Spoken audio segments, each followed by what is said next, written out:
Welcome to the Crash Chords podcast. Segway. I feel very welcomed. Good. Yeah, I never owned a Segway. And I could never do one well. This is apparent. Thanks for that. That was almost funny. You should have a star wipe right here. You should edit in a star wipe. I don't know what the audio equivalent of a star wipe is. If it was really accurate, I should have said, and I can never ride one well, but then that would be separate, and then you wouldn't get the joke. So it had to be bad English for it to be the joke. When you have to explain a joke, you follow that. It's not funny. No, I'm just breaking it down like we do other things. Does breaking it down not make it music? You're ruining what we do, Matt. I believe we I believe you're ruining what we do. Have confidence in what we do. We discussed this one. How dare he? Comedy is really the major form of art, the only form of art that you can't explain and still retain its essence. There are definitely comedy classes out there. It can be explained about as much as we can explain, and indeed we take 2 hours to do it. On that note, and fail maybe. I'm Matt. Sometimes. I'm John. And I'm Steve. Yeah, that's Steve. Yeah, was John. There was something I was going to bring up at the Steve. top of the show, but I decided that I'm going to leave it towards the end. It's, of course, one of our fans that we shouted out before, Star F, also known as Alex. We're going to talk more about him later. We have some stuff to bring up. He reached out to us on the site, but more on that later. Let's go right into our album this week, which Steve is bringing us. Quick to form today. Yes. I like it. All right. Today, we are doing Prefuse 73. Or Prefuse. I don't know. However he likes to pronounce it. That is the project and alias of Scott Herren, something exposed to me way back in college by an old roommate. I really feel the need to commend him on this one, not just because I drew a large musical influence from him back in the day, but also because of a strange coincidence or connection that arises today. So that same guy is responsible for introducing me to Pinback, a band that became sort of an indie prog favorite of mine, and although we as a group might have looked at Pinback's 2012 album Information Retrieved to some less than favorable acclaim way back in episode 31, check it out, I've actually been in a pretty crazy Pinback phase lately, cycling through all of their earlier albums and celebrating some of the most astute bass parts I've yet heard to this day. But I digress. One of Pinback's core members, Rob Crow, is actually featured in today's project for just one song only. Granted, that's a really, really small advertisement. But to paraphrase your feelings back on episode 144's review of Blur, Matt, I'm just really glad to get a new Pinback song. Or in this case, a new Rob Crow song, which was probably collaborated with Prefuse 73. I digress again. I can't really find any hint of them ever working together before, so perhaps you could chalk this whole coincidence up to my roommate's similar artist excursions circa 2008. Consider him reverse engineered. Anyway, that was sort of a Pinback advertisement. Of course, today we're not looking at Pinback, we're talking about Prefuse 73, and in truth, only one album under the name ever really caught my ear at the time, and that was One Word Extinguisher from 2003. But I was always pretty picky about what I decided to throw myself into, and that album and Herren's style intrigued me mostly for two special reasons. One, experimental use of rhythm, bracketed within almost hypnotic regularity, usually through electronic means. And two, a kind of kindred obsession with interval dynamics, dissonant drones alongside simple and confident melodies. This is the stuff that cuts deep for me, because it's the very best of your ambient moodiness with the added bonus of a melody, which provides your character and your soul. So it comes across as very personal. Of course, this doesn't define his entire discography. His genre has been described by some as abstract hip-hop. I just discovered that term, and I adore the crap out of it. But the best way to describe that term and the remainder of his work, in terms of what we've done, Flying Lotus. Yeah, we reviewed them back in episode 19 and episode 131, and the two names are actually paired together a lot, for reference, it seems, and for sure you can actually hear the similarities. I would describe One Word Extinguisher as half Flying Lotus-y and half the two tiers that I mentioned above. And how do you want me to define Flying Lotus? Just replace the word hypnosis with the word fearsome. And you'll probably have a more pronounced shift than you'll think. So, with that, we get his new album, Scott Herren's new album, under Prefuse 73, Rivington Não Rio. It's brand new. It's actually not that long. It's only 10 tracks, and it's barely over what's considered the standard length of an EP. It's a little over a half an hour, and that's about it. It's actually 11 tracks. 11 tracks. Well, thank you. And it's 45 minutes. No, it's 35 minutes. No, it's 43 minutes and 37 seconds. Okay, that's not that long, though. Okay. Now that we're done correcting Steve. Which we don't get to do too often, so I'm okay with that. We can, I guess, jump right into the album at hand. So the first track is called Signora 95. And in parentheses, they put intro, so we wouldn't be confused. You know, we want to know what kind of track it is. That's true. So this one is an ambient track. It's very kind of got this looming essence to it. It's not very long. It's only about a minute or so, I recall. And it's exactly what it's described as. It's to introduce this album and this artist. It's a tonally long song. He's already setting up his idea of taking long, sweeping, synthesized notes and spreading them out over a much larger framework than his beat work, which I really, really enjoy. That's the nature of the ambient side of it. Obviously, you pursue drones. You're not really going to have like harsh shifts. Instead, just slow alterations over the course. He's sculpting. He's shaping. Yeah. I call it scaping. He's creating a soundscape with it. And there's also the other aspect of it, which is the pulsing aspect in this song. The waxing and the waning of the actual notes and the tones, both showing like some of the percussion work being a little bit clipped, but having these tones themselves rising in one ear or rising in both ears and then trailing off it does a great job of introducing his stylistic choices for this album. Mm-hmm. But in retrospect, in first listen, it was a little bit, it was smooth, but it was still a little bit jagged because of how breathy it was, how chopped up some of the background tonal work was, some of the percussion work was. I didn't hear it as particularly chopped up. I mean, of course, because of ambient music or the way in which ambient music is described, because it's so long and smooth, I feel it's almost the antithesis of being chopped up. The only thing that it really lacks in terms of what other people might be looking for in it, but of course this would be non-ambient people, would be the lack of a melody. But even then, within that, there is kind of a melody. It creeps through here. Mostly just this little dance around E major. The drones in the background sort of bring out the root. They bring out the fifth for the most part.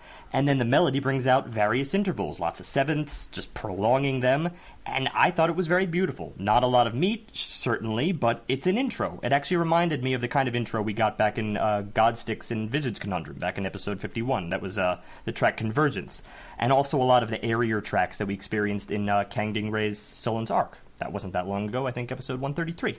A lot of references thrown around here for the first minute. Yeah, there might be a few more as we go along. There'll be plenty more. But as a whole, I thought it sounded very beautiful. Of course, ethereal. You know, these are just words we're going to bounce back to here. But there's also something so calm about it that it almost comes across as a little depressing.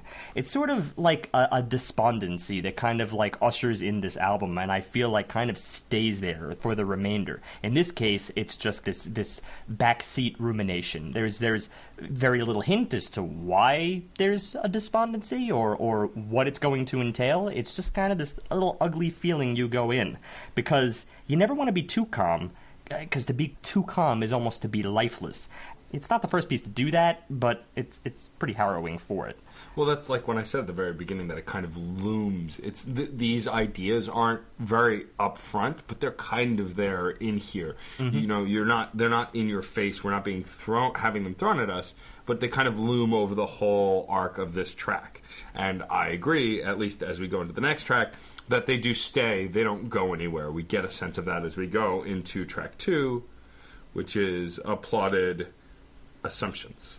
The tone is still that sort of Doppler effect that we were getting in the first track, but now there's a lot more stuttering going on. There's a lot more speed seemingly in the track itself, and it's hitting brighter tones. It's hitting the higher register with a lot of the percussion work that it's putting in there. It's a little more upbeat, and by that I mean we have a beat.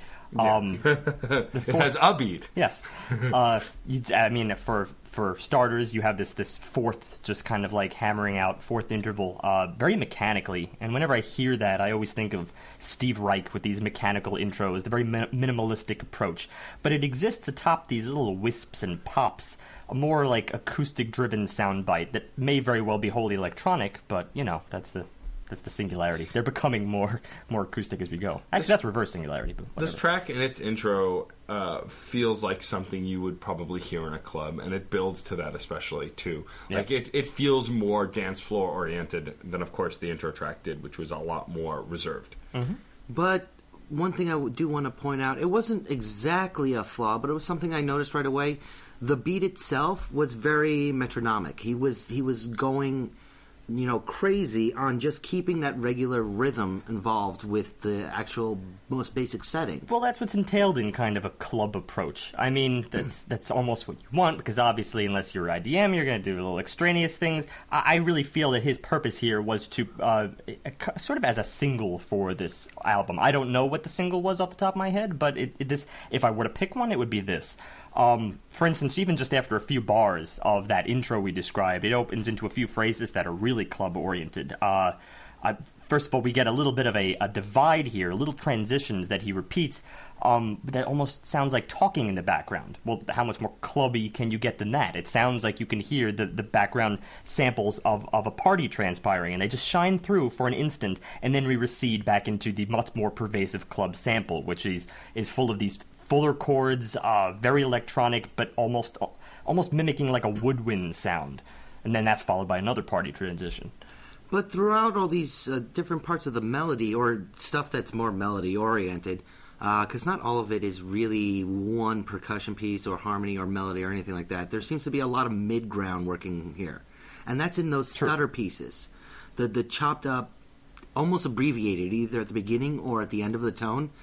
That fact and that piece right there, those little tidbits of information that are kind of breaking through the longer form, is why I honed in on the actual beat itself. It's something really interesting going on there, and I know the actual beat is kind of being a cohesive piece here, but it's almost just trying to strike too much of a middle ground. He's in one place going very much like you said, single-oriented. If I'm not mistaken, this is the single. No, it's actually both sections. What you're describing right now is part B. So what I described just a second ago was part A. And in that case, yes, it is extremely regular. And then we have that shift. As I said, it was followed by another sample of people talking in the background, and then part B enters in, and this is defined by extremely experimental use. Exactly the kind of rhythmic approach that I described above, where he uses these like brackets of regularity. Of course, you can follow it, but then within that, I noticed that he really tends to get pretty spastic at times, especially toward the ends of these phrases. And then, of course, texturally, you're looking at a very grumbly bass in this section. Again, very regular, but lots of detail. And what's most interesting is that tendency towards spasmodic behavior. All that said, though, he tends to reach a more approachable sound than a lot of his contemporaries. Absolutely. I feel like this track, it's a lot more engaging for someone who might not be into not mainstream, but like out there experimental techno. And also on top of that, for me, something really familiar about this is that the electronic tones he's using that are along the MIDI scale remind me of retro gaming. It's not necessarily video game music, but there are specific tones within this work and certain notes that sound like something I would have heard in some of my favorite compositions from the Nintendo age. Yeah, that would be what I described as like those woodwind sounding things. Almost. And it's when those stutter pieces almost turn into the 16-bit MIDI longer tones, and even that gets a little bit chopped up. That gets just kind of spliced in and out as the song goes along. All these things, it's texturing very, very well. It's a nice scape, a nice taking a piece and really fooling with it, shifting it, making those tonal shifts. Mm-hmm. But this just shows that he knows how to really work with cadence. He rises, he falls, and he really knows how to work with that complexity. But he's still remaining very unobtrusive as far as the melody is concerned. He still remained within a very specific sort of system. The melody itself does get a little experimental, but it doesn't breach the mold. He instead uses tones as opposed to complexity to really express it. I gather that that's probably a goal on his part, considering the title Applauded Assumptions. I feel like this is playing around with what you are expecting it to do in some sense, and then kind of counteracting it with something that isn't as expected. And this is sort of a foreshadowing to, I think, a point that's probably going to arise later in this album, which comes out of that same like despondency and a dissatisfaction with like what he feels comfortable with as being art, as being released art. But that it's a little bit early to sort of go down that rabbit hole. I think at this point, I do believe that on one level, this is purely meant to be played as a bit of a club track and enjoyed, and I don't know, probably not meant to be as unpackaged, despite the fact that I think in terms of form, this really is doing quite a few complex things. It's actually sort of pursuing this in retrograde fashion. We have like this part A followed by this part B, and then we sort of flip it back on its head with a part B prime that is the absolute culmination of this entire piece. It uses the same exact rhythmic layer as we got in the first part B, but then it's superimposed by this melody that again defines the second tier I defined earlier. Those intervals that are really, really strong, a simple, strong melody that just packs a punch over what he's already doing, over the first tier again, the rhythmic stuff. And both of them just combine so well to, like, it's like the expected climax for this piece, but it is a satisfactory that makes it sound almost like an insult. It's satisfying. Yes, it's satisfying. Exactly. You wouldn't say satisfactory. It's a satisfying. And then it kind of like unwraps itself by turning it back on its head. We shave it back to part A, and then finally it's the closing material that wraps both of these things together, and then we get the same outro that we got in the intro. It's the same exact section. So I actually was really involved with this, despite the fact that maybe there's an expectation or an assumption, as he implies, to take this in a more superficial manner. And I think that's probably my biggest complaint for this song. Guy's got a heck of a lot of chops just in sticking with that melody, that sort of basic form that he started with. It goes through so many different motions and really does do some pretty amazing things. He's really good. Right away, right up front. He's really good. But I can see that he definitely do more with this. He can definitely do a lot more on top of what he's already created. Well, we are only at track 2, of course. There we go. And you also don't want to start at 10. You want to get there. You want to take a trip. And in that B section that you were talking about, Steve, I think it's important to note that it's not completely divorced of stuff that was in track 1 that we'll get later in the album. There are deeper tones that come in that part B and that evolved part B that still hint on those things that we were talking about, the darker side, this, all of those things that were kind of alluded at. Well, yeah, even the section that follows that, there's a transition in there where we sort of revisit the ambient material in part one, sure. Like, kind of like these metallic, out-of-tune instruments stepping in to sort of bridge the gap between that B prime and the closing material at the end. I don't know. I just think he was taking me on a form journey through this track. If you're not as intrigued by the individual moments, even though I really was, and I was waiting for and expecting B prime, I am still just, I walk away from this piece, satisfied, as you put it. There you go. Now we get into the track that Steve's been waiting for. Yes. So track 3 is called Quiet One, and it's featuring Rob Crow of Pinback.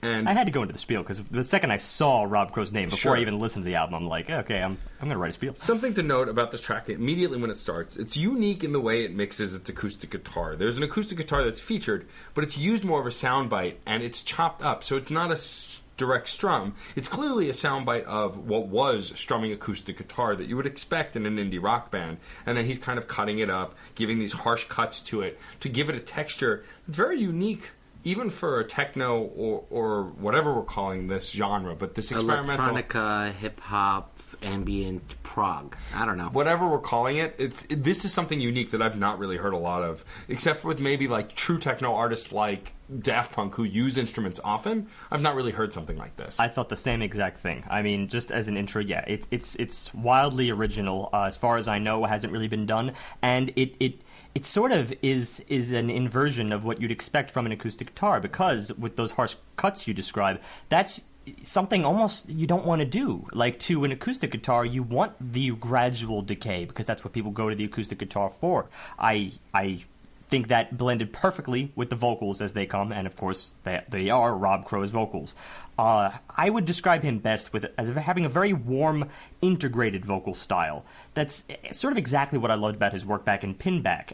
What I mean by that is he doesn't aim to really stand apart from the music in a spotlight. Instead, he aims to kind of blend in and become a part of the music. There's certainly like a pop structure here, and he just wants to become another instrument and croon along. But in terms of a musical pop structure, in terms of chordal pop structure, you're getting chords here that are sort of strangely deceptive, little strange inversions of chords that are actually more the accents and the focus. And I sort of gathered that Rob Crow wasn't just like featured here, but in fact like a full-on collaborator, because in these chord progressions, there's just too much of him in this. I feel like it's mostly him at work here, and then the percussion, I think, is what you see in Prefuse 73's work. And that's something different. And what's interesting about that percussion is it takes more of a hip-hop-ish tone. It's not really specifically hip-hop, but at least in the flow of the rhythm, you kind of get a sense of that kind of beat work.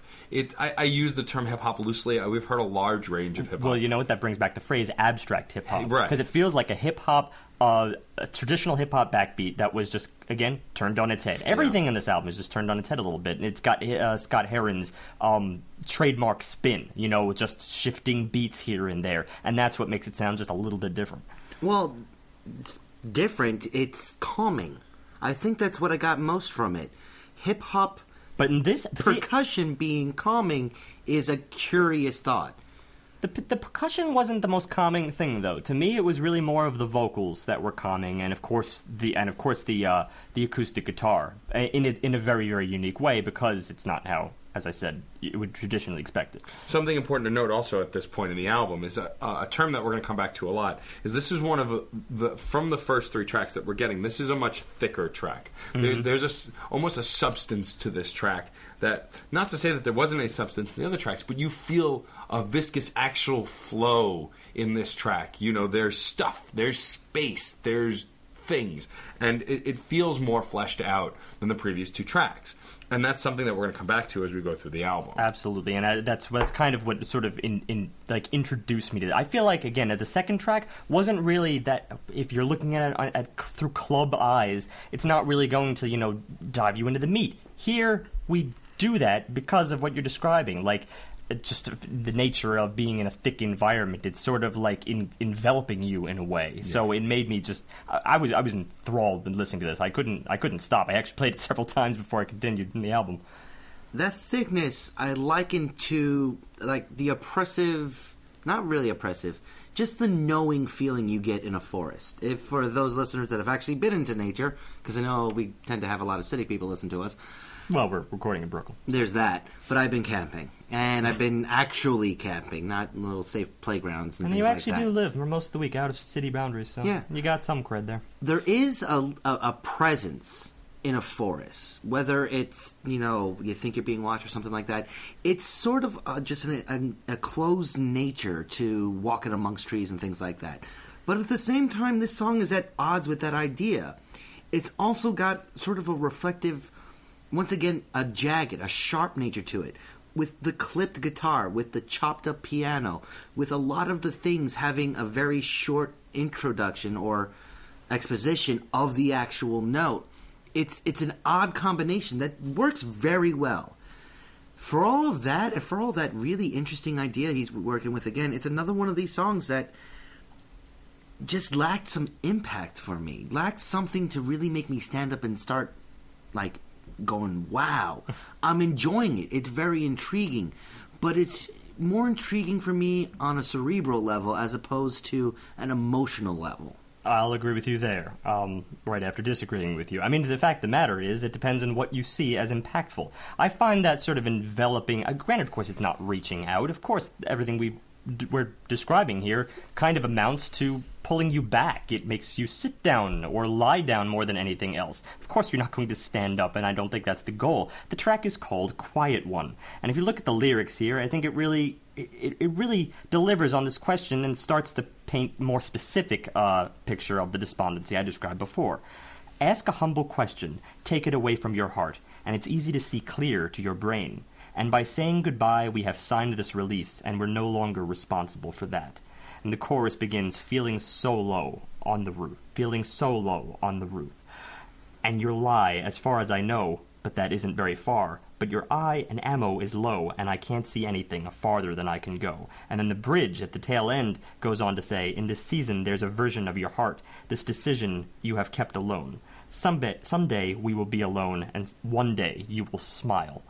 It's such a sort of depressing look at someone who is just so down or cannot see the light at the end of the tunnel, whether that is indeed the character in place or whether that's merely filling in for the person trying to reach out to the said character. Again, it's a little unclear as to whether this isn't like a first person or third person because we get so few tracks that are actually do have lyrics.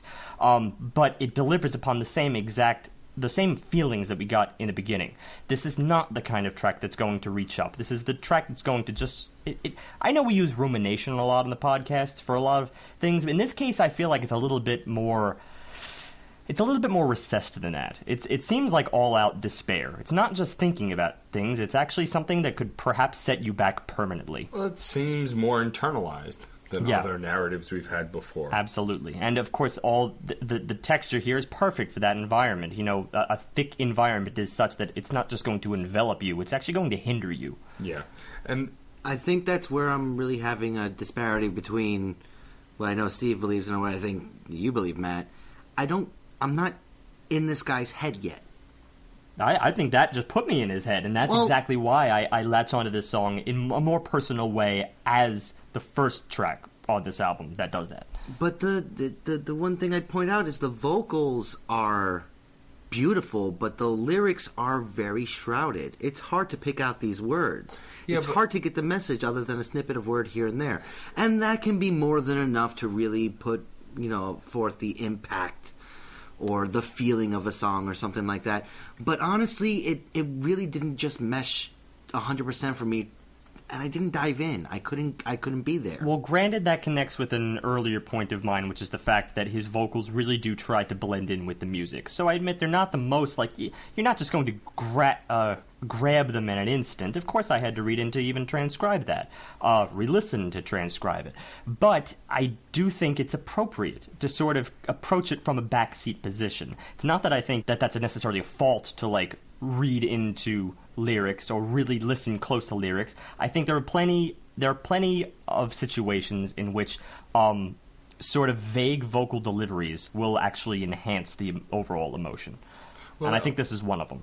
I think this track also, when connecting to track 4, which we'll get into in a moment, really begins the world building of this album. And we really get a sense of that instrumentally, I feel, on track 4, which is Through a Lit and Darkened Path, parts 1 and 2. The song's a bit longer than previous tracks because it goes through several movements. But this song kind of travels. It moves through what feels like a very strong setting that was started to build in track 3.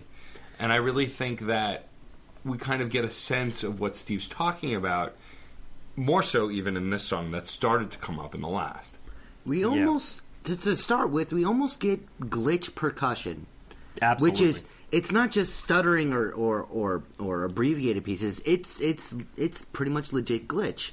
But that's just a more percussion base. On top of that, only way I could explain this is dragging vibrations. The vibrations themselves, these long tonal chords, they're not just simple notes. The way they kind of ebb and flow in and out of different ranges, and the way it's almost like he's dragging something along a note is really, really interesting. Well, there's something interesting here because... first of all, your segue was that this was more of a obviously with the track entitled "Through Lit and Darkened Path." You get a sense that you're sort of traveling these are the events that transpired to sort of lead you to where you are, perhaps on this album. In that, with using that avenue, we have a pretty abstract approach, and that brings me to what John said. There's a kind of tonal approach here that is not. It's very evasive. The tonal center, for instance, is extremely difficult to pin down, and the percussion essentially freestyles, within the confines of a 4/4 time signature. Back to the tonal changes, you get just like subtle changes here and there, and very odd keyboard inserts. Two motifs that actually resurface, and then they kind of, when combined, feel as though they're not even like diatonic. And actually, when they're combined, they feel as if they're almost in atonal, or perhaps in two separate key signatures in their own right.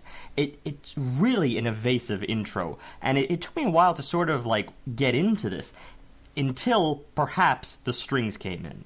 That was sort of a big change for me in this track, where I started to sort of realize what he's doing and start to change your perceptions over the course of time. And from there on, and even in context, retrospectively looking at the intro, this piece began to take on almost like masterpiece levels, because the strings step in a pretty big way, also kind of just those straight eighth notes things, just hammering on in that sort of minimalist Steve Reich fashion, but they also start to unravel as time goes on here. And they're really beautiful in their own way, but the chords at this moment are just kind of hard to capture, and then the rhythm also starts to unwind. Like there's a beat, just a string note rather, just before or just after the beat, and then this delivers us into a transition that I assume takes us into what is 2 of the song. But the transition is almost like a breather. We just get these little like sloops, from the right ear, from the left ear. Yeah, I know, I'm the top of my descriptive game today,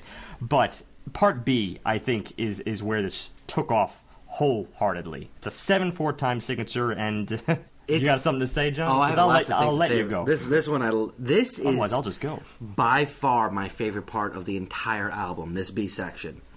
It's like Steve said. It's a 7/4 time signature with allusions to being a full 8/4 or a 2/1. I don't know. How do you break that down? Well, yeah, probably 8/8/4, or rather 8/8, because you sort of get the sense. It wants to be there. It wants to be there. One element does, and that's the strings, and that's what's so amazing about this. The strings, all the elements from the A section are here, but the strings are in conflict with the tempo in such a beautiful way. I love every little thing that they do. I'd put it this way. If you're going to count this, as a full 7/4, you want to follow the strings, because they're, or rather 7/8, excuse me.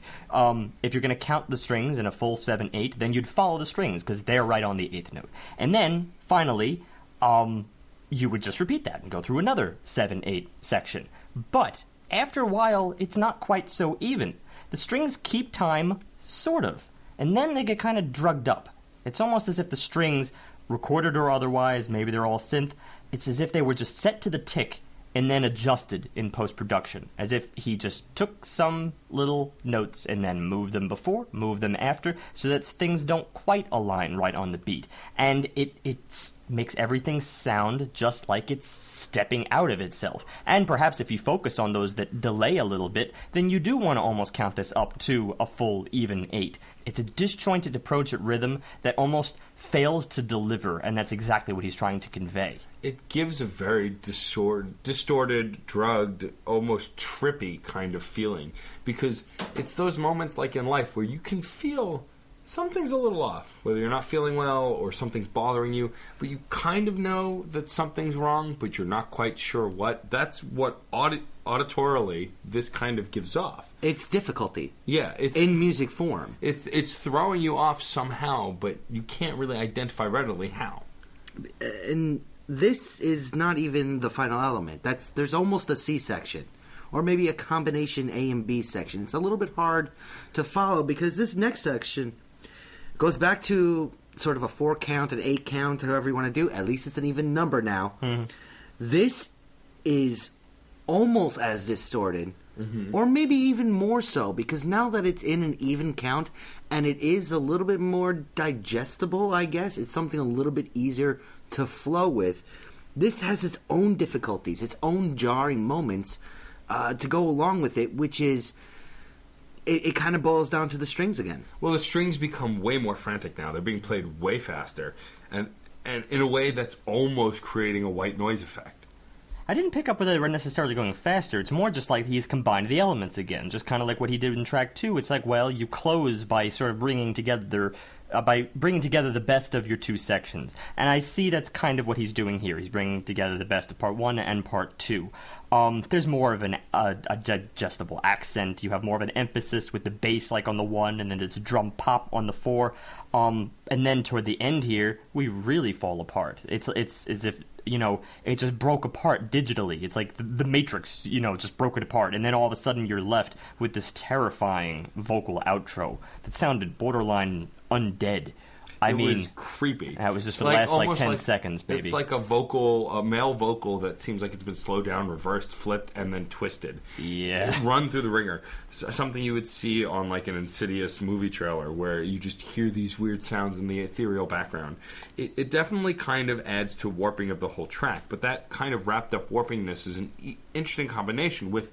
I think the strings sounded frantic not necessarily because they were being faster, but because they were cluttered. And they were cluttered because I think there was just more of them. Yeah, well, even they sounded cluttered even when they were in the sort of slow 7/4. So it's like, it's amazing how he can actually make something that is regular sound cluttered just through his little alterations. And then you were used to that in the 7/4. Yeah, then you're used to it. And then he F's with it again. That's right. He's got to go through the 3 different stages. This is some of the most interesting work on the album for me because he's combining his use of tempo. He's combining his use of clipped nature, of really being able to abbreviate sounds and the melody itself. Mm-hmm. And he's really getting experimental. He's really getting unusual with some of his choices, with some of his ranges. Pretty much just every facet that we typically talk about, he's doing something odd here with. He's doing odd things with form, he's doing odd things with rhythm, he's doing odd things with tones. Yeah, I can only chalk this thing up to retrospectively, because again, it can be a little jarring going into, but it's also just wowing you, one after the other. I would just consider this as a whole to be an abstract masterpiece. It was one of my favorites on the album. A 6 minute, 48 second, just solid core for this album. Yeah. And that delivers us to track 5, Inside, which is another pretty phenomenal exercise in texture, but we don't go too far with form. This was a track that was a little bit more regular. It doesn't really go into multiple sections. It's a little bit more stagnant. For instance, we also have a little bit simpler chord progression, more of like a major relative minor thing going on here, and then 45 seconds in, I would call this probably the meat of and the remainder of this track, apart from little breathers here and there, and this is this sort of piano-dominated percussion-driven track. The piano, in fact, what initially, when it starts, seems to be the pervasive instrument, and then as you realize later on, it really is just on a constant loop. It really doesn't change or go into anything new. Instead, the percussion becomes the driving force, and yeah, as a whole, this can get a little bit repetitive. So, I don't know. Maybe it was just the fact that not much could have actually followed the previous track. Well, okay, they're working within a very simple framework of the percussion, and percussion has been, to my eyes, one of the most limiting factors on this album. He wants to work within the frame of the percussion itself, which is acceptable. It's music, you go to a beat, but considering track 4, where he really just lets the percussion actually evolve with the song itself, here to have a beat, clap, beat, clap kind of a thing going on here. Yeah. That said, it's layered extremely well. There's a lot of elements coming in and out. It's more of a, with the piano versus that main echoey melody, to contrast it, the back and forth between the two was sort of a nature versus synthetic kind of a thing going on there. It was evocative of a couple different ideas. I'm still not really in his head. And it's still within that safe percussion framework, but it gets spacious, it gets built, it's still very well designed and made. I will say this, it has about maybe two distinct sections where it kind of switches it up, like around 150.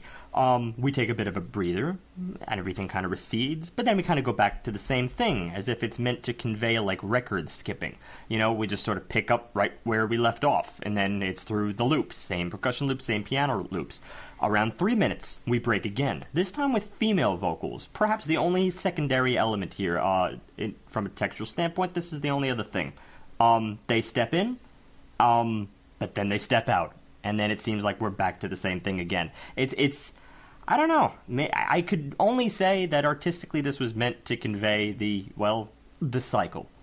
The cycle that one can't break. I think it's a bit of a heavy-handed way of doing so. I think as far as that goes also, it's meant to convey with a title like Inside this kind of more natural, cyclical nature. Like your body is very cyclical, your circulatory system, stuff like that, just goes through the motions. Awake or sleep, you go through those motions. Mm-hmm. And I think it's the repetitiveness is supposed to convey that kind of repetitiveness of your internal organs as well as the repetitiveness of the nature of the life around you as well. Yeah, we don't want arrhythmia going on here, and I accept that as part of the artistic... That. Okay. No, I'm not going to... Arrhythmia? You want to buy arrhythmia? Okay. I don't think it's for sale. I don't know what he was saying. I'll try it for a minute and send it back, but I don't like it. Okay. Yeah, I get the heartbeat nature. That is a little tropey. I want to point that one out. Sure, but it's an acceptable part. I mean, if you're going to be doing something like that... It suits the structure he's building here. Exactly. It's an artistic expression. And I think this, honestly, track 5 only exists to be a transitionary period between 4 and 6. Because really, you couldn't have those tracks back to back. And I think it succeeds in kind of moving us through the cyclical motion that lands on Infrared. That is a very good point. And yeah, it pretty much... it summarizes exactly how I felt about this track coming out of it. I mean, I will agree, as we all pretty much mentioned, it was the first track that was audibly repetitive to my ears, but it was just a nice track to sit with. There's very little on this album that I think would be repetitive to the point of boring. Instead, he just puts you in a place, and he was a little bit more comfortable with it in this one, and I still believe there was a point behind it. And it leads to the drony outro that again makes the callbacks to the ambient material on this album. So from there we go to track 6, Infrared, featuring Sam Dew. This was one of my all-time favorites in this album. I dare say probably the top. It's almost too simple. It begins really just with this dominant figuration of like a 5 flat 3 1. This just downward minor outline. It almost sounds like a vibraphone playing that recurring figuration over and over and over. But amidst that, we create a very grand environment. There's lots of reverb throughout here. It kind of is a callback to that sort of thickness that we got earlier on in track 3. Absolutely. And also, what the most important thing here, these like heavy, detrimental chords and these light vocals just gliding alongside them. And they kind of sort of unwind then what leads us into the verse. And that verse is a melody that is so beautiful and a lyrical delivery that is uncanny. All of these things for you. I only see your heart, just a flicker of you. I see it from afar. The only sign of life, pale faces line the halls. The only flicker of life, shadows are on the wall. You're an infrared. You're an infrared. And if you go into this chorus here, this repetition of you're an infrared, he holds at that final line, and we end of these sevenths, beautiful sevenths, followed, again, this is more of an impact here with those heavier, more detrimental chords than even we had in the first place. It's I don't know, I thought it was stunning, especially with the slides accompanying those chords, you know, where everything seems to fall back. You can't possibly make this track positive. Instead, everything just falls back to the same place. Again, always back to where you started. What's really interesting about all of that, though, is that all of that intricacy still falls within a very kind of R&B feeling song. It's not a typical R&B song, but you definitely get a sense of that beauty, that sweetness, but within this kind of darker tone. In a soft tone. It's very, very sweet in its softness. Yes. But there's one element that Steve has yet to mention. It's actually my favorite element on this song. While the tempo was extremely familiar to Inside, and I almost noticed that right away, the percussion was phenomenal. Instead of an actual, like, bass-oriented, clap-oriented percussion like the previous track, We're getting clips. We're getting taps. We're getting snaps. We're getting something that I can only make it akin to a person snapping their jaw. And these are being played in and out in very, very short intervals. But see, the percussion is almost non-percussion. It's almost disassociated with the tempo. Yes. And it's great for That's just it. It's disassociated with the tempo. And all right, I respect you for sort of honing in on that detail. Because it's disassociated, to me, it comes across as more color than the overall texture. The texture here, and the driving rhythm, of course, is those heavy chords, which really are just, again, this is what I sort of preface this by saying it was very simple. All you really have is just this driving like a slow, trudging 2-beat fashion. I feel this more in 2 than I do in 4. It's just up, then we fall back, up, then we fall back, and it's I don't know, it's like walking in an alleyway. But they do repeat. They do still line up with the actual beat itself. And it's the long form. It's like 4 full measures that they actually go through before they start repeating themselves. That long form of what's going on there with just the more unusual and very... It is very background, but once I started hearing it, it was nice little cracks in what this character is. Nice little cracks. Some of the madness that we've been seeing in this album poking through. Well, it was a great point of texture and of setting for the song itself. It is an astute observation, considering that almost reflects what the vocals are doing. Like, the vocals, in many ways, sound defeated, despite the fact that you also mentioned this is a very sweet-sounding song. It actually borders on romantic. Yeah. But the funny thing is, within that, there's a real... there's not a light at the end of the tunnel. Again, like... You're an infrared. The idea, the concept that it's really evasive to you. You can't quite see them. I only see your heart just a flicker from you. I see it from afar. The only sign of life, pale faces line the halls. All of this is a heart-wrenching track about someone that longs to know someone better than they do, and instead all they get is just superficiality, or they get beaten back. A disconnect between them and what they want to be personal with. What's also interesting on an emotional level about this song is that it kind of picks up about halfway through. It doesn't get fast per se, but it picks up a bit from how it had been kind of trudging in the first half. But that just kind of adds almost a panic or franticness to this wanting to find that person, this realization of how unreachable and unattainable it is, which just adds an urgency, which I think really hammers home the emotionality of the track. I even get the same urgency sort of toward the ends of the chorus, where every section ends with you're an infrared, and then finally that little ooh, in the background, and that captures that beautiful ninth chord steps through there. I mean, come on. If you end your choruses with a ninth... There you go. That gets the Steve seal of approval. Right. It's an old trick, but it's a good one. From here, we go to track 7. We move into Jacinto lyric range. Although Steve might argue with me, it's pronounced differently. I insist it's Jacinto. No. Yeah, no, absolutely not. So actually, Jacinto. I believe it's Spanish. I looked it up. I'm on Italian, John's on Spanish, and Matt is on poor American English. Yes, it's actually the name of a Californian and a Spanish city, San Jacinto. Yeah. So that city's lyric range. Yes. So one of those cities. There's multiple cities named this. Okay. Anyway.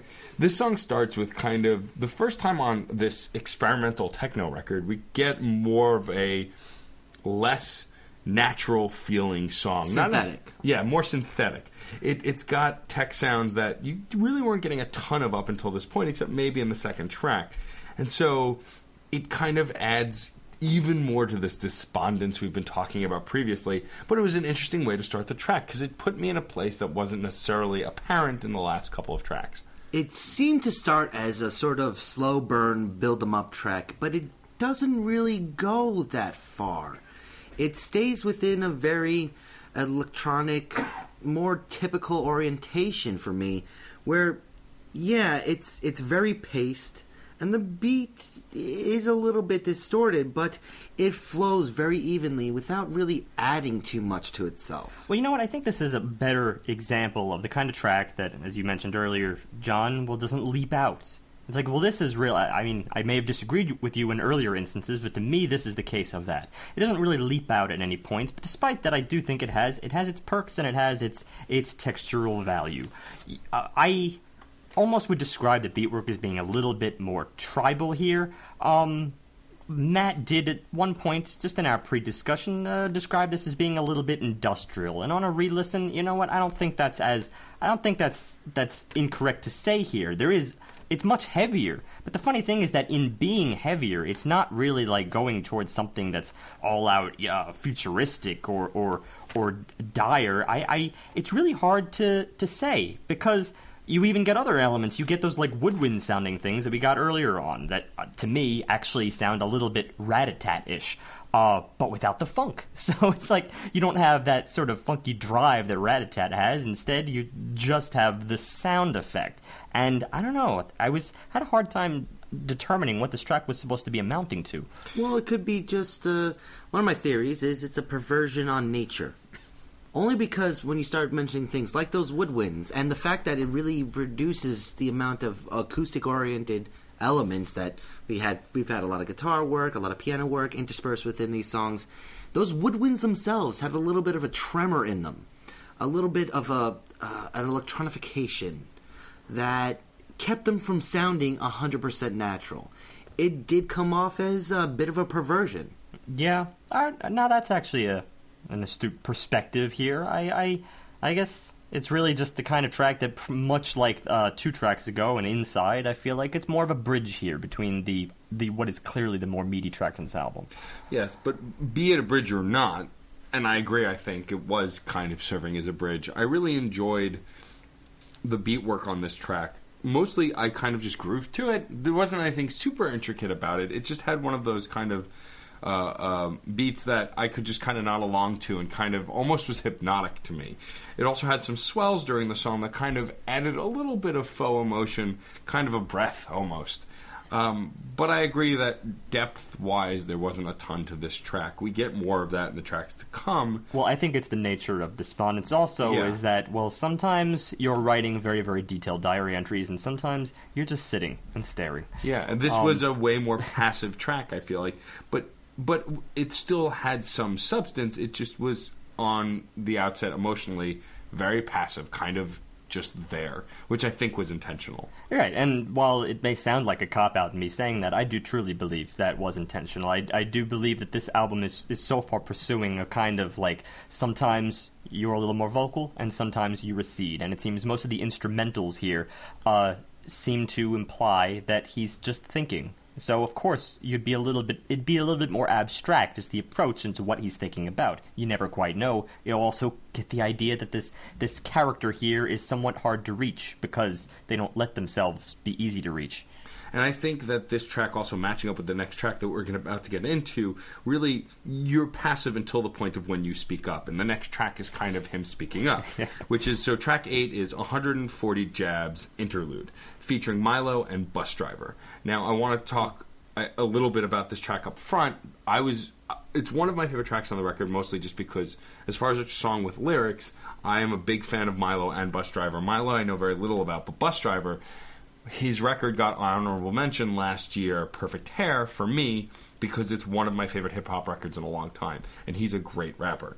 So this is your Rob Crow record. Not record. This is your Rob Crow piece. Essentially, yes. There you go. I don't have one of those on this album. But what I like about this track and the way it starts is we get kind of a 2-part interlude here. It is, at its core, an interlude. It's only 2 minutes and 27 seconds or so.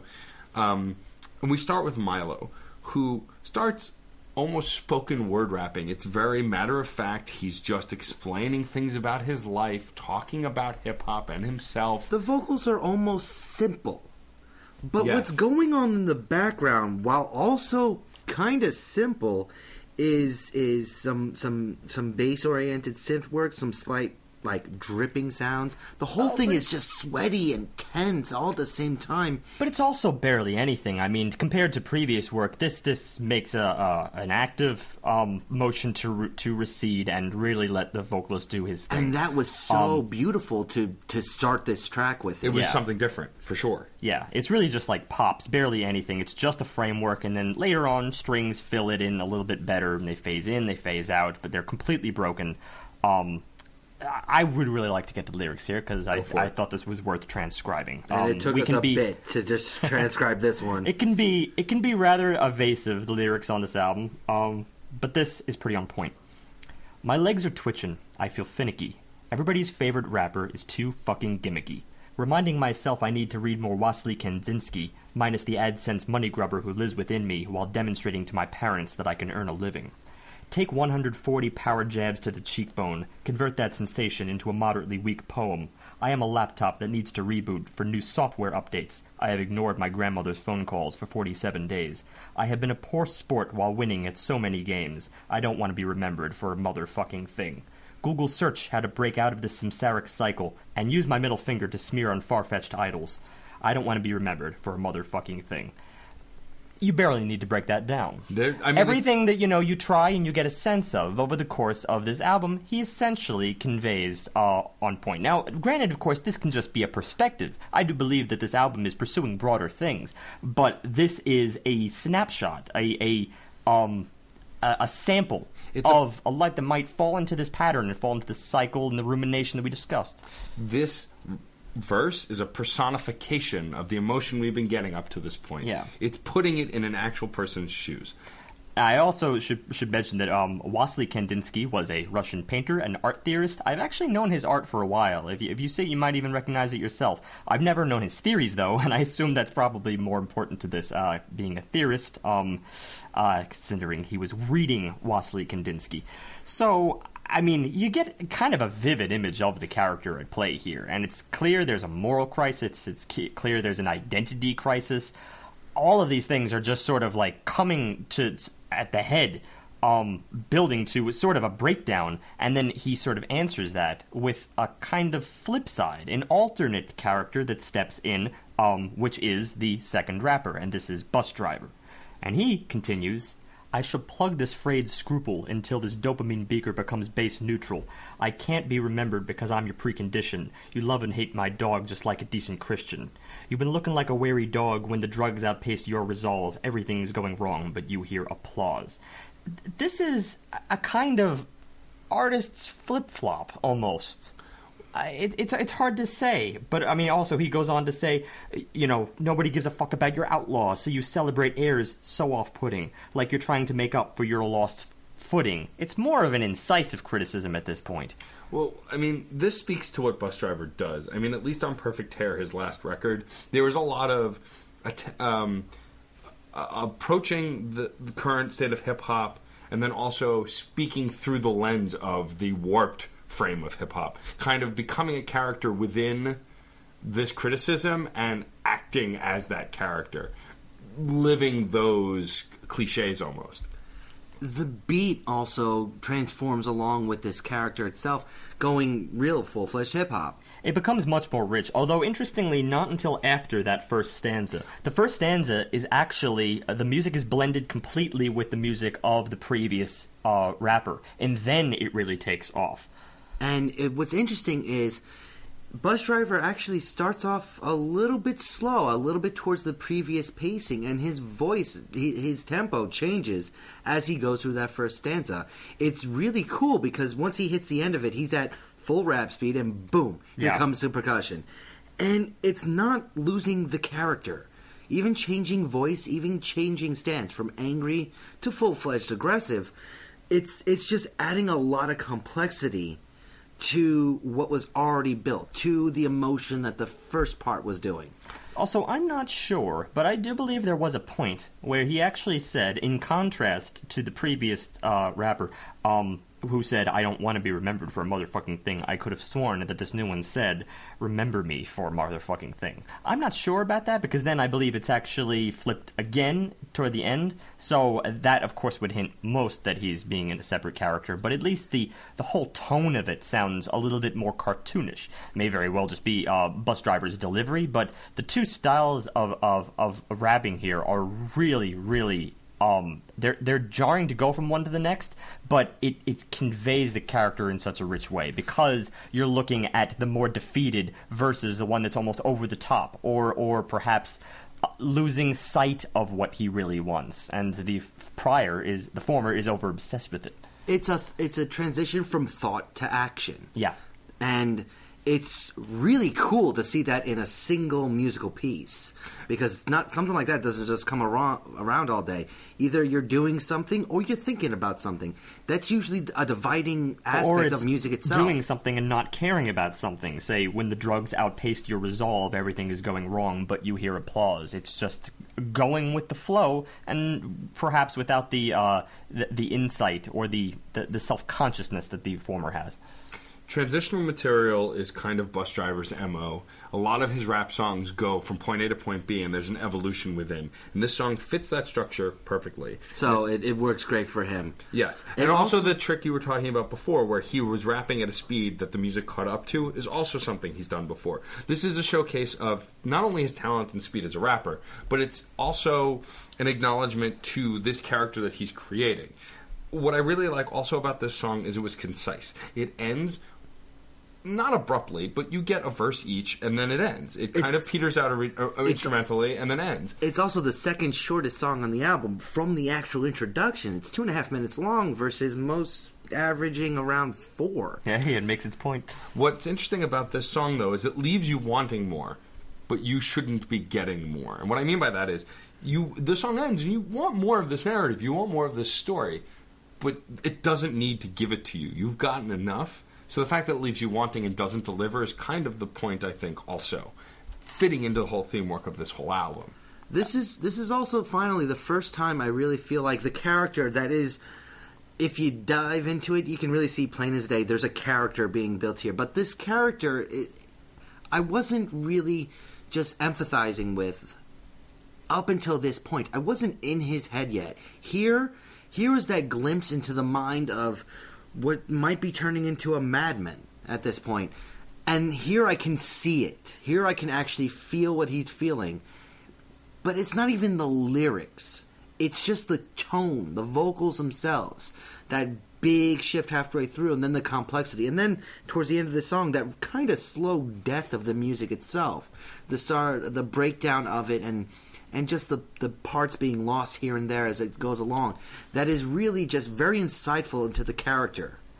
Well, I would certainly, and we discussed this before, I was already with him earlier on this album. I think he had made his point, even on some of the instrumental tracks, and that is a powerful thing to do.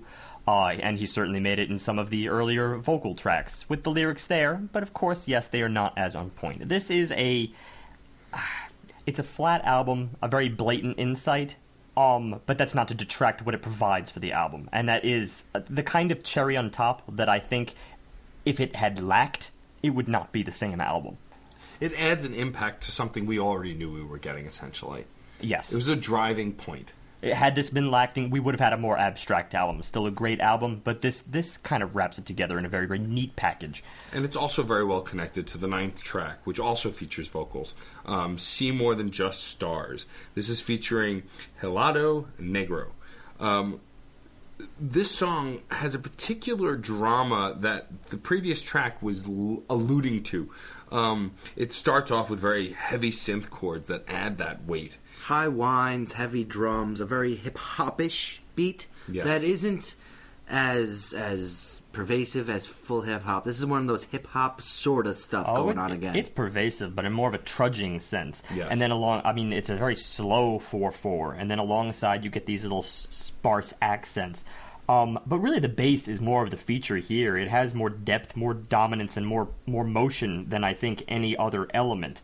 But that said, we do have a melody. This is yet another track with lyrics, but it's even more defeated than we got back in Quiet One and Infrared. I mean, it's... First of all, just look at the lyrics here. Again, complicated fool. Just to begin that way, I mean, this is, again, more of an incisive criticism, but it's taking the opposite side of the coin. And there's this longing here just to be with you. He slows that down, really drags that out, because the vocals here, the delivery, it's barely a whisper, a whimper. I mean, it's two vocalists singing together, but it barely reaches out. Again, so much that's why I say the bass is really more of the dominant feature here. It's the driving force. It has more of a part than these vocalists, it seems, despite the fact that they're all color, they're all ambience, and while the melody is rich, but it's weak, purposefully weak.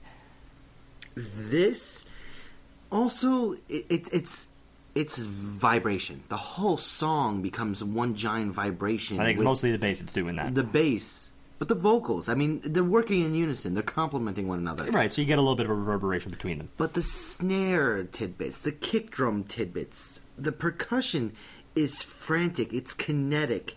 It drops in and out. It experiments with it. It's a completely at odds with what the longer form melody work is doing. It's something that's been done several times in this album, and it's something I'm still loving. It goes back to the similar description that we used before, that sort of thick behavior. All of that is captured, I mean, to use the cliche, in the thick of it. You know, I feel like this is see more than just stars. I feel like we're at the point, at least chronologically speaking, in this album, where we have kind of dived into the heart of the problem. Maybe we actually just came from it, and this is really just more of the... We're deeper into his psyche at this point. Again, it's all just a matter of getting farther and farther down the rabbit hole. As he says, cosmic rays, you know, making that illusion. They see us growing old. You're crushing me. Shifting tense here. It's all history. They're making me see more than just stars. There's a romance in here, and I know I'm reading the lyrics in a bit of a splotchy fashion because, again, transcribing is a little bit difficult. These are not readily available. And also the nature of the singing. It's so background, it's so weak. Again, such a whimper that you barely even can infer it. Well, I think that the lyrics here are kind of continuing to tell a story that we started to get in the previous track, talking about how there was a focus on lyrics in that.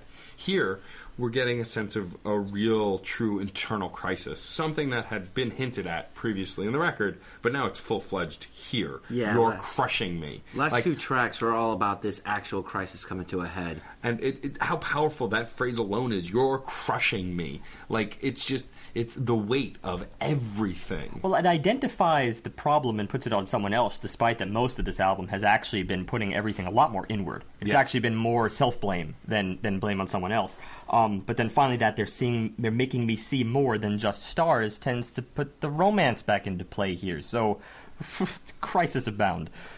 And then we go into track 10, Mojave Mating Call. And these last three tracks, 140 jabs interludes, see more than just stars, culminates with Mojave Mating Call. It is probably the culmination for me. It's my second favorite part of the album outside section B. Well, we've said culmination in different ways before. I would modify that by saying this is the darkest track yet. I phrased it as this song steeps comfortably in a large darkness that's been building in the whole record. It's quivering. It's not just vibrating at this point. It's quivering. The strings, the chimes that come in.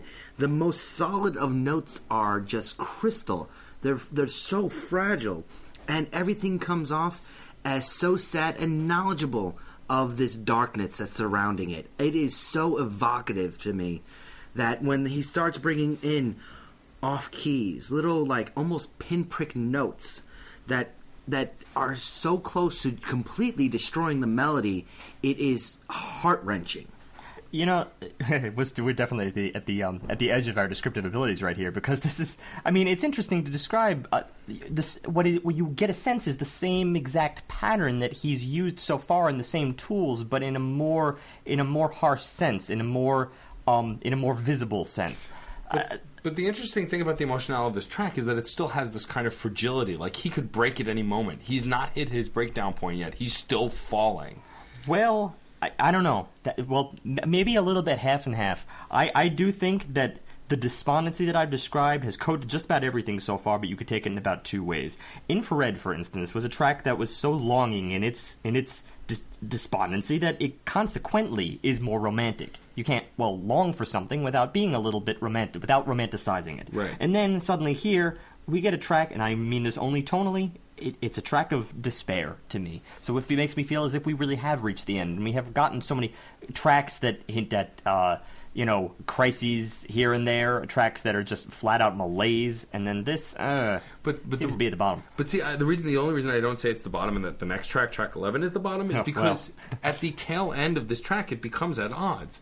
It goes deeper, and then there's this conflict of it gets a little lighter in notes, but it still has the despondency, and it seems kind of twisted. That's a good point, because toward the end of this, yes, we would seem to have somewhat of a turnaround. It's wrestling with itself almost. Yeah, whenever people think they've bottomed out, then, there's always a lower tier. Later on in this track, it's true. After we get these, sort of long, more ambient drones, because it's going back to that tool, we get more of these distinct swells, like in the center, in the real center point of the song, the piece rather, these swells enter in here where the chords are just taken over by this synth, and they creep up, and it's dynamics, pure dynamics at this point. They get louder and then they recede, louder and then they recede, but the chord work in that instant is absolutely gorgeous. And then afterwards, we're defined by something new. These out-of-tune piano melody. And that's my favorite part. It's very strange, because they do seem to be the melody, even though you'd really define them more as color, or as they're just stepping in here and there. But they're filling out a melody. It's a sparse melody, but it is indeed one. But it's forged by singular notes on the piano, and each and every one sounds like it's on an old spinet piano, and it's only hitting one of those three strings. It's off-tempo, it's off-key, it's doing things that even the earlier percussion, light percussion as it was, it is really showing the cracks in this mind. It's really showing the cracks in this personality through the music. It's this little bits of hope coming through, these little bits of actual growth and acceptance and healing and what have you. Choose a descriptor, choose a positive descriptor. They're still not quite solid. It's fallen apart around him, and it's almost shameful to watch this. It's almost distraught. It's terrible to see a mind like this fall apart this way. Right, but to get back to Matt's point, it does seem like sometimes the chords want to resolve here. It seems like they want to pick up toward the end. It seems like even the out-of-tune piano melodies kind of are trying to bring us back. They get more positive only to the point that Hand Cannot Erase got positive. Yeah. Episode 142, give it a listen. It was by Steve Wilson, and of course that's about the woman who died alone. Horribly, horribly alone. But yet it had some pretty fun tracks, positive tracks, and within that there's this also despondency. I wouldn't call it despondency there, because I think it was, in that case, we know that the character is doomed. And it was really more trying to celebrate it. Here, I think it's less a celebration, but a dirge. Well, yeah, and that dirge, I think really comes to fruition in the final track. Track 11, Open Nerve Farewells, is where I really feel the album culminates, which, with the last track, one would think. It starts with a very heartbeat-specific rhythm, which, okay, that I kind of saw coming. That said, this is where the album completely falls into darkness. This is where all hope is lost. And it's conveyed very well instrumentally. That heartbeat that kind of gets chopped up and becomes the rhythm conveys this kind of pain that we've been sensing the whole time. The whole rhythm section, though, it remains scattered. It remains just broken apart. There's a melody here, and a melody that does undergo a bit of translation and transformations. Transmutation. Pick a trans. It changes cadence, it changes tones as it goes along, but it does represent a sort of through line that kind of holds together the piece itself. If we're making this a person, it's that last little bit of sanity holding all the random scattered parts together. And it's it's bright, it's dark, it goes through a bunch of different emotions, but it's all over the place, and nothing quite matches up, and I'm very okay with that. Yeah, I don't know. I was actually maybe a little bit of a naysayer, at least toward the beginning of this track. I thought that the bass, once again, while it was dominant, it had sort of no direction. I do think that was planned, but it was a little unfortunate from my experience. It wasn't really, I think, until the B section, as of 1 minute 32 seconds, that I was a little more satisfied. The melody steps in here, and it's the same perk that we had earlier on in the album, and in several different times. The same thing that I think he excels at, Scott Herren, and that is those single, sparse notes just building longingly and falling despairingly. A simple melody to sort of complement a very trudging rhythm beneath it. It's actually one of the sadder things on the album to me in this exact instant because of what a whimper it suggests. We've had other whimpers here, but in this case, it's just this really, really high, tinny sound that sounds so meek and defeated that it just, I don't know. To actually be a melody and a character and a soul at this juncture, at the tail end here, is as depressing as it comes. It's reminiscent of losing all hope. Like, imagine the worst you felt, and then feel worse. And that's pretty much where this goes. This idea that there's nothing left. To have a melody that captures it. Yeah. Because there have been many an album that tried to capture that through an ambient drone, a pure ambient drone. But I'm talking drone. about the melody The here. melody itself, which is very simple. That's not where the song ends, though. And No. it's sort of... I don't know if it's a trope or not to really do something like this. The only sort of thing I ever seen is in movies doing something like this. But... it's not outright stated, but there's almost a cardiac machine musical ending to it that ends in a drone. So the song starts with a heartbeat, as I had mentioned. The rhythm was very much a boom, boom, boom. But then the end, you still kind of get that rhythm back again. It has that boom, boom, boom. But then it goes boom, boom, boom, and kind of has a drone that sounds like a heart monitor failing. Now, whether that was the intent or not, so be it. I don't care. I like the way it ends. Right. You read into it, and it really kind of... I said open nerve farewells kind of reminded me of the idea of opening a vein, and this is the last call before the darkest moment. If that's the case, then that's a very circular way to wrap up this track and a great way to finalize the album. Agreed. I ain't starting. Matt gestures at me. I ain't starting. So, yeah. I used to delay, but you've been pushing me up front lately. Well, today, it's too bad. Well, too bad, indeed, because it is your pick. All right, I'll start us. We've been doing a lot of instrumental-heavy electronica albums this year and last year. There have been quite a few. Of course, the biggest of note this year was Aphex Twin, which John brought us. And Ken Ding Ray. And Ken Ding Ray, which John brought us. And then, of course, there was Flying Lotus, which Tony brought us when he was a guest. So all of these albums, highs and lows, they were not all rated equally. Some were better, some were worse. This is an interesting pick, though, mostly because this is an artist doing interesting things with artists that I am familiar with, artists with I'm not familiar with. I mean, I'd obviously heard Pinback before, so I recognize the vocalist. Obviously, you've heard me kind of spout my fandom of Bus Driver and how much I enjoy his stuff.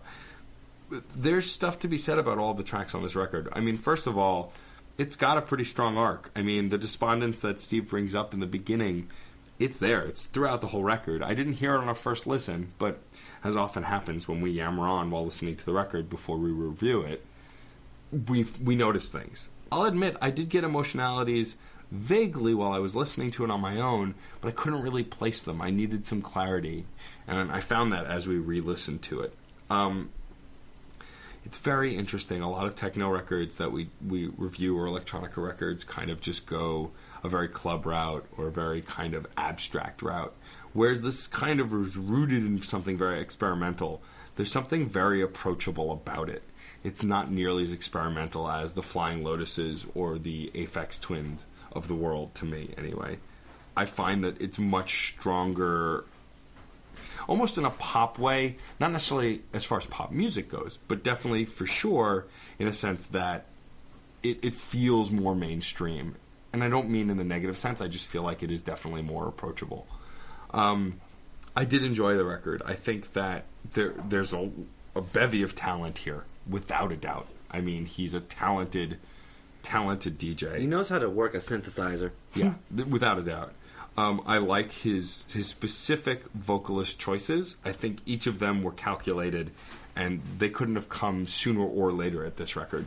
This is not a record where you could restructure it. I think even the songs that we felt were a little lackluster, they were to bridge the gap, and that they really make the structure of this record. It's a solid structure. You can't really do anything else with the order of this album. That said, I did enjoy it a lot more than some of the electronica albums we had reviewed before. So for me, this is definitely not average. It's a little bit above that.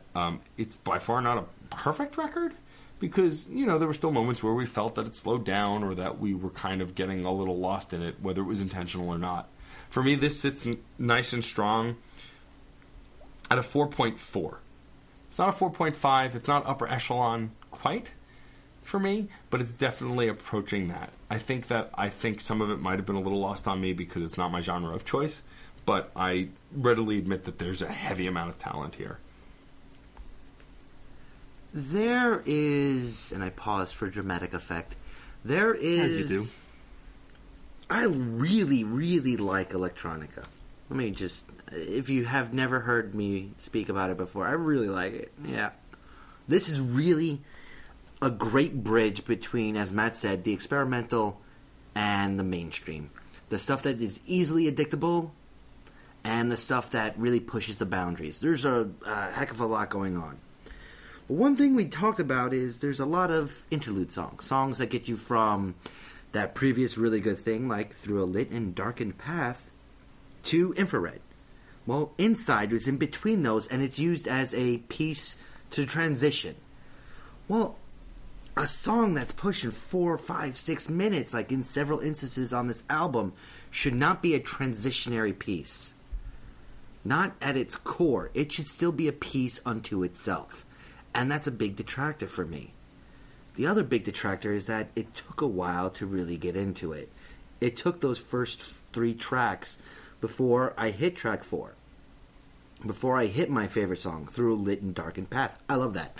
Especially the B section. But the whole thing as a piece is just awesome. Almost 7 minutes of really solid material. But it takes longer than that to really get through it. So it starts a little bit slow, all said and done. It's got a lot of pluses and minuses going for it. Some parts were a little bit too towards one or towards the other. Though I'll never complain about being super experimental after Flying Lotus. All said and done, it's a solid album, but I'm not going to be putting it even low 4s. It's a solid 4. I would have preferred, just at its core, more experimentation, because this guy, when he does wicked things, is amazing. When he experiments, when Prefuse 73 does something weird, it's great. The safety net of the club structure might be a little bit too prevalent to really push it above a 4. I think this is an album that doesn't overstay its welcome, yet I suspect it probably could have gotten away with that. Frankly, this album I had a strange experience with, because really on the first listen, I was ready to hike this up really, really high. I had one of the most impressive first listens, I think, than most of the albums that we've listened to this year. And I think that's really important, because a lot of albums, of course, change their impressions over the course of time. And we have some things that kind of grow on us, some things that grow off of us. In this case, it was a really, really strong first impression. The first listen through, I was just enthralled. I wasn't bored for a second, barely, maybe some parts. I was like, yeah, okay, a little repetitive. But as I said, this is just an album that doesn't overstay its welcome. I think lots of things on this album were extremely concise. And it seems to have more masterpieces, as I see it, than most of the albums we look at. We get so many albums where it's just like, all right, one really strong one, maybe 2 really strong ones. I adored Applauded Assumptions. I adored Quiet One featuring Rob Crow. I adored Through a Lit and Darkened Path. I thought, again, that was just a flat-out masterpiece. Could have done without Inside, perhaps. Adored Infrared. After that, there are some holes. 140 Jabs is absolutely amazing, though. And then the end, actually, on a first listen, I think was a little bit... It lost me a little bit toward the end. I still think it packed an emotional punch, but it wasn't quite as strong as the earlier tracks. On a re-listen, it was actually somewhat of a flip. It was like, I may detract a little bit of that from the tracks that I previously raved about, and then maybe add a little bit more to the end. I don't think it really lost much of its steam. It knows where its highlights are, and again, it doesn't overstay its welcome. This is not really that long of an album, and considering he, as techno musicians do inevitably do go into like repeated sections, he somehow makes it interesting from a form perspective, like through and through. There are just very, very little holes. And to go back to your point, Matt, while it's unfair perhaps to compare this, to all the other electronic albums, I do think that he's doing something wholly unique for him. There are certainly some things, as I mentioned in the outro, that you could compare with Flying Lotus, maybe some things you could compare with Aphex Twin. Although to hone on the Flying Lotus point, while I was, really happy perhaps with Flying Lotus's I'm Dead album, which we reviewed in episode 131, I feel this album got right. And that was for whole different reasons, by the way, but I feel that this album got right what perhaps Flying Lotus's previous album, Until the Quiet Comes, got wrong back in episode 19. And that is the fact that, well, experimentation regardless, and considering the emotional value, which I did get out of splotches of Until the Quiet Comes, this is just a wrapped package, using some of the same ideas that Flying Lotus has, but using that sporadic nature that he has. Of course, he's going to go into different directions. I don't know. I think this is probably one of the best electronic pieces we've looked at, which puts it above Aphex Twin, only because that was also experimental, but this actually has the emotional value, whereas that lacked. Comparisons are hard. I think I have to go with my gut here and say this is an upper echelon piece for me. Maybe even a little bit tighter than the only other album that I think pursued a similar concept, and I was feeling disconnected from the world, and that was Hand Cannot Erase, back in episode 142. I rated that a 4.5.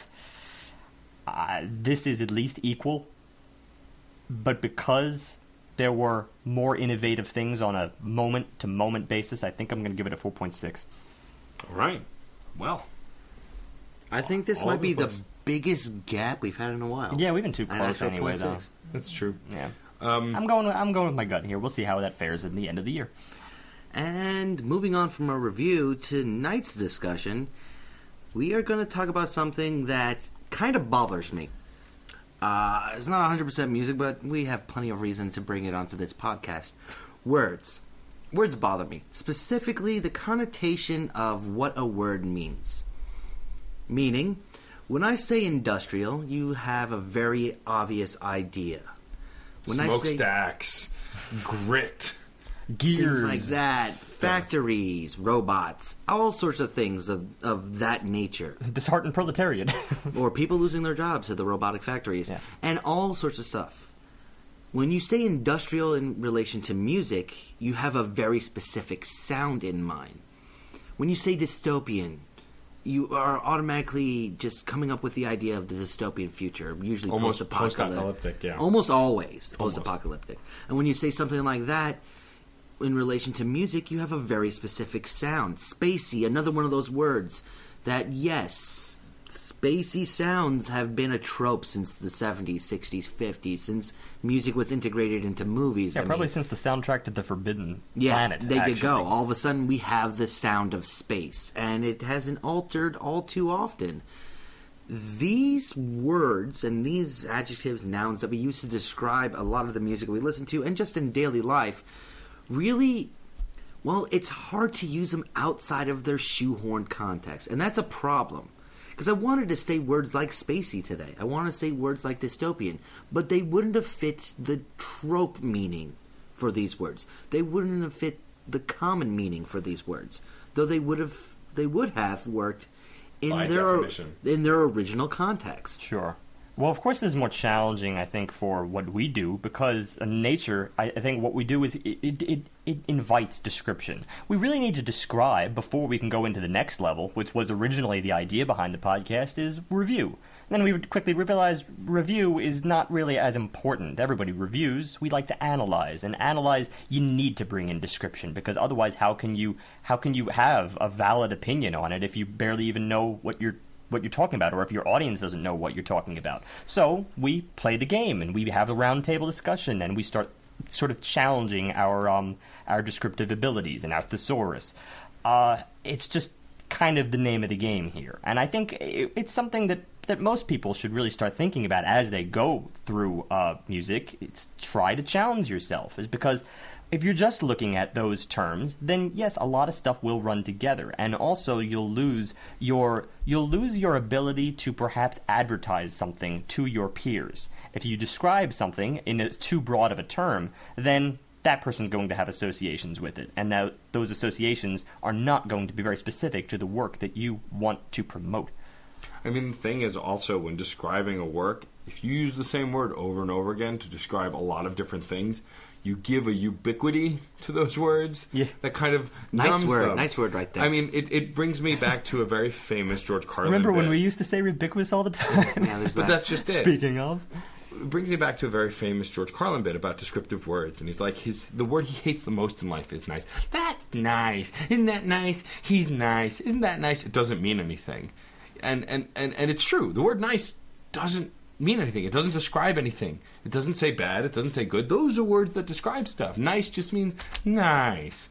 My mother used to have a teacher, in fact, that told her never to hand in a paper, or the entire class to hand in a paper with the word nice. Yeah. Yeah. So, yeah, it's an empty word, and a lot of the words that we use on the podcast, if we overuse them, kind of fall into that gap where if we use it on every song, then what can it really mean? Because it doesn't mean what the definition is if you're using it on 3 different genres to describe 3 different songs, you know? Exactly. And that's something that we have to be careful when we're describing stuff.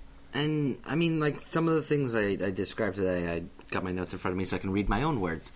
Stuttered, clipped, chopped. I'm using all these various descriptors, but I'm choosing different words for different reasons. When I say stuttered, I mean there's a little bit of repetition to it. When I say chopped, it's a little bit different than clipped. Clipped, you're just shearing off a little bit. Chopped feels like you're cutting it in half.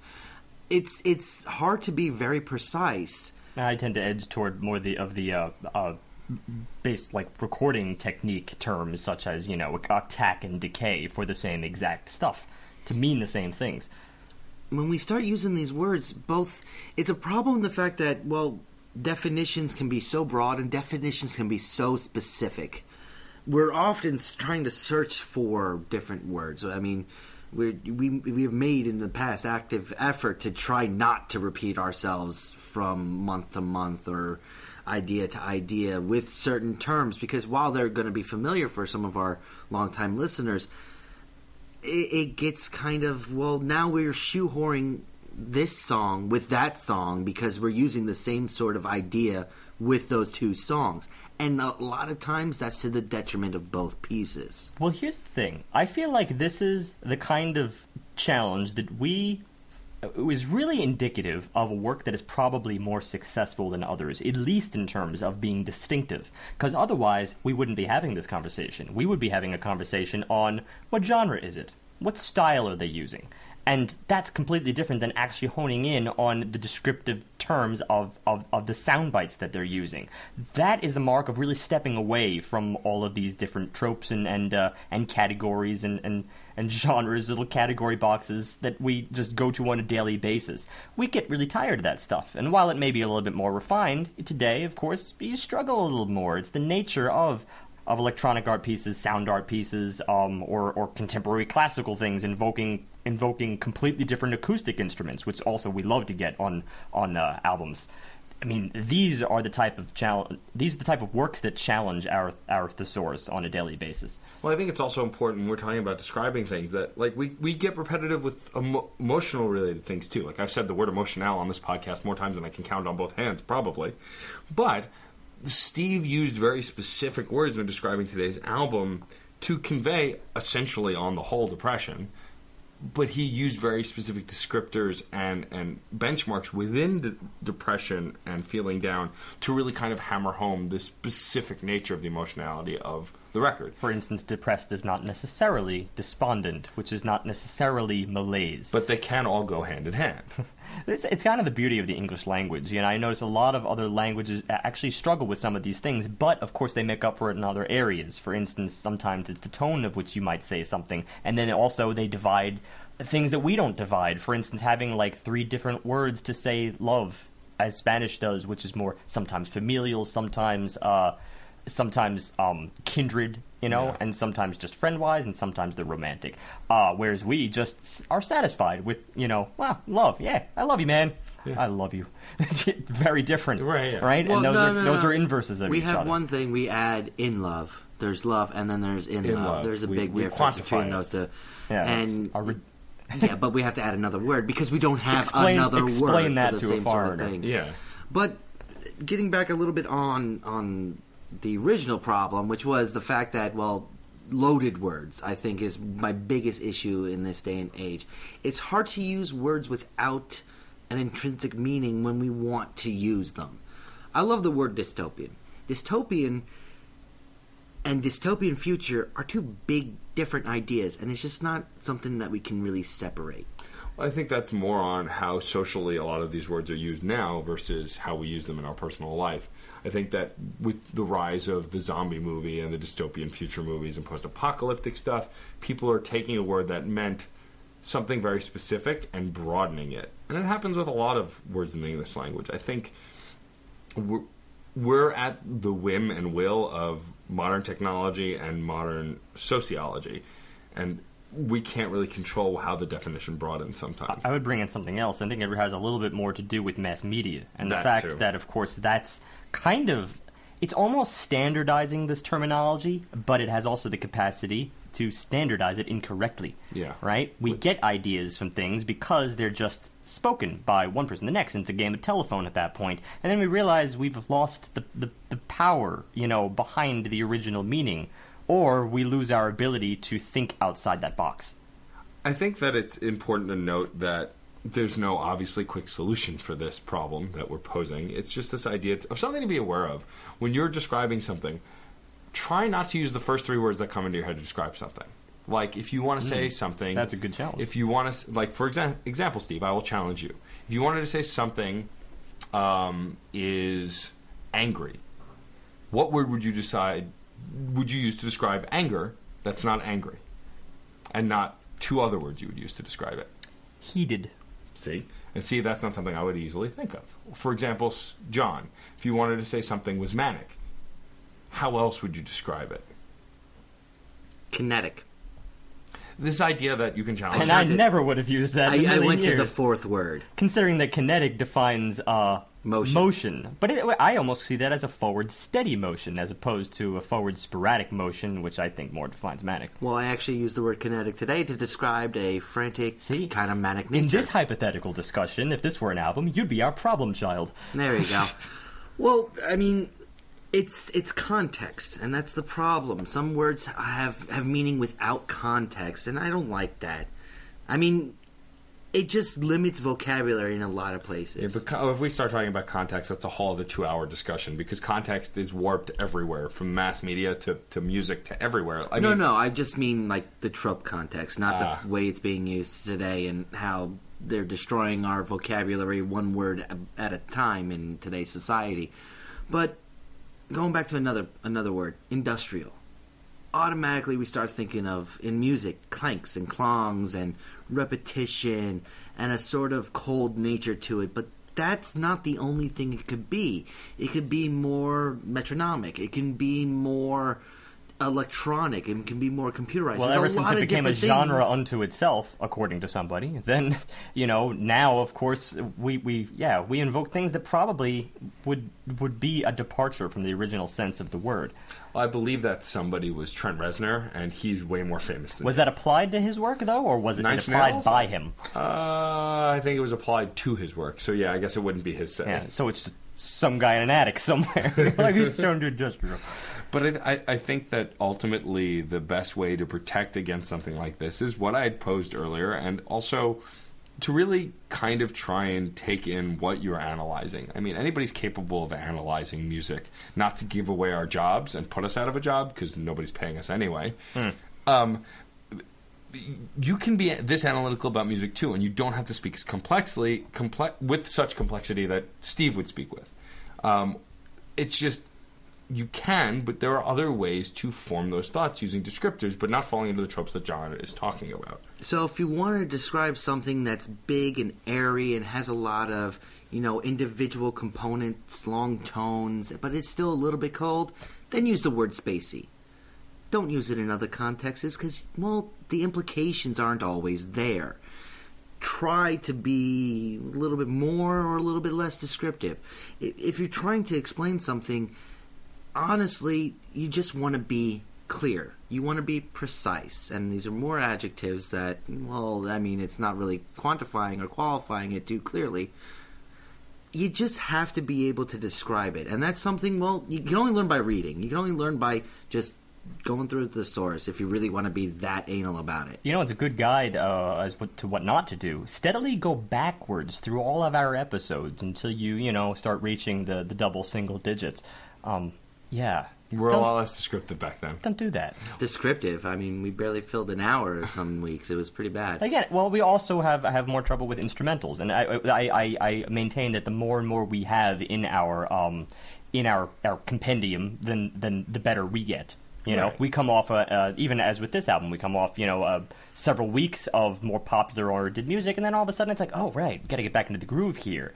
I think we had an easier time with episode 133, Kang Ding Ray's album, because we were coming more recently off of Flying Lotus and recently off of Aphex Twin. But here all of a sudden you start forgetting, and then all of a sudden you're back in genre territory. You're not in descriptive territory. It's a very easy talent, I think, to break if you don't use it. It's much like, in fact, playing an instrument. You can't put it down for long stretches of the time. It's not like riding a bike. It's muscle memory, but muscle memory only lasts so long. Mm-hmm. Point of conjecture: the brain is not in fact a muscle. It's a puddle. Yeah, it's a common misnomer. But anyway, you were saying? I had to add some liveliness to here. We're being very serious. Let's joke. There we go. I made my co-stars laugh. I think this is a good transition point to start moving on to our wrap-up of the episode. I want to take a moment to thank Star F. We featured him reading a comment very recently. He was saying that he discovered us through Shave of the Dark Lord and then asked us to review an album. Well, he very graciously donated to Crash Chords. You can, of course, donate to us on our website. There's a donate button both on the homepage and on the article pages. Every donation will go towards improving our setup, giving us more access to more music that we may not be able to find on Spotify or find just generally on the internet, allows us to purchase records that we might not be able to stream, stuff like that, more equipment, better setup.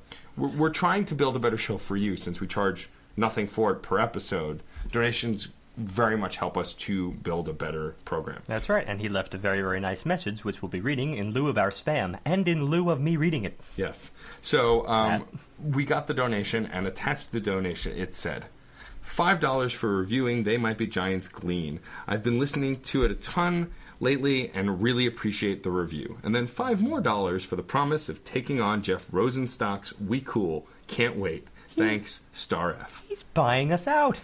And we are cheap. Right now. Expect that and more, Star F. Genuinely, though, thank you for donating towards us. We are working to get more microphones and improve our setup, improve the recording situation. So every little bit helps. But we're glad that you enjoyed the review of Glean. I happen to be listening to it quite a lot. I'm very fond of the record. I'm obsessed with the record. It's a really, honestly, I'm just integrating that and Modest Mouse together and just listening to both albums simultaneously. It's a frickin' trip. With that said, though, because you've been so gracious to donate, and because I did want to make sure that we did review it this month, we will next week be taking on actually that said album that you recommended, which is Jeff Rosenstock's We Cool. We will take that on next week, and thank you again for your suggestion of an album to review, as well as investing in the Crash Chords podcast and Crash Chords as a site in general. Investing. Yeah. We return in content. We do return in content. That's right. And quality. That's right. And more often than quarterly. And more often than quarterly, that's also true. And maybe at some point fractions of a cent amount. Yeah. Our Who knows? own payoffs. So I think on that bombshell, this is a good place to say, like we do every week, music is life. And life is good.